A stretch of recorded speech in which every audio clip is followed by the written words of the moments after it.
जननी घर घर आनंद है जननी। गंगा सो हम जल भरी अनलो, गंगा सो हम जल भरी अनलो। चरण पखारब है जननी, चरण पखारब है जननी। सोने के आसन रतन सिंहासन आहाँ के बसायब है जननी। सोने के आसन रतन सिंहासन आहाँ के बसायब है जननी। आजू महामंगल मिथिला में घर घर आनंद है जननी। घर घर आनंद है जननी। अक्षत चंदन बेल के पतिया फूल चढ़ायब है जननी। अक्षत चंदन बेल के पतिया फूल चढ़ायब है जननी। फूल चढ़ायब है जननी।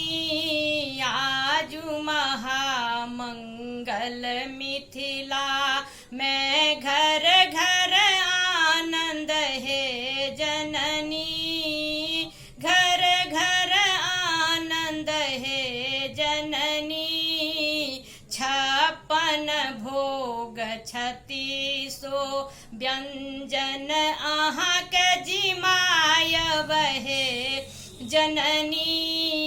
56 भोग 3600 व्यंजन आहाँ के जिमायब है जननी। आहाँ के जिमायब है जननी। आजू महामंगल मिथिला में घर घर आनंद है जननी। घर घर आनंद है जननी।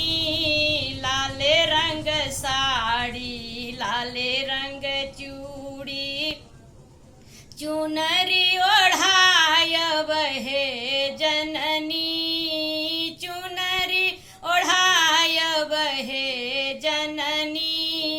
लाले रंग साड़ी लाले रंग चूड़ी चुनरी ओढ़ायब है जननी। चुनरी ओढ़ायब है जननी।